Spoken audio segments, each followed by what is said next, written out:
រីកក្នុងយន្តហោះខ្ញុំមិនចង់ចូលដៃវិញសោថ្លៃជួបចិត្តម្ដងនឹងស្មោះនឹងខ្ញុំនឹងយំ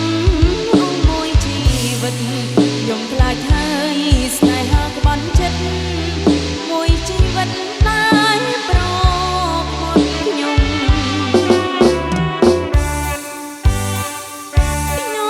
នៅលើមេអាចផ្លេចទុកបានទុកខ្ញុំទាំងប៉ុន្មានរលាយតាមខ្យល់ខ្ញុំបំរើភាពក្នុងយន្តហោះទាំងស្រីទាំងប្រុសដែលស្គាល់ចិន្តាគ្មាននរណាឲ្យខ្ញុំជឿចិត្តធ្វើឲ្យខ្ញុំភ្លេចនិងភ្លេចគិតមួយជីវិតខ្ញុំសូមស្មាលី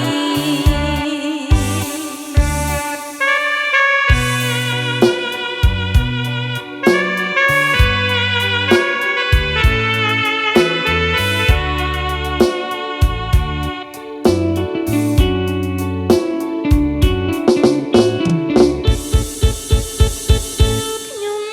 ចង់តាមនៅលើមេឃីណាខ្ញុំគឺជាបផារីកក្នុងយន្តហោះខ្ញុំមិនចង់ចូលដៃវិញសោខ្លាចជួបចិត្តប្រមិនស្មោះនឹងខ្ញុំនឹងយំ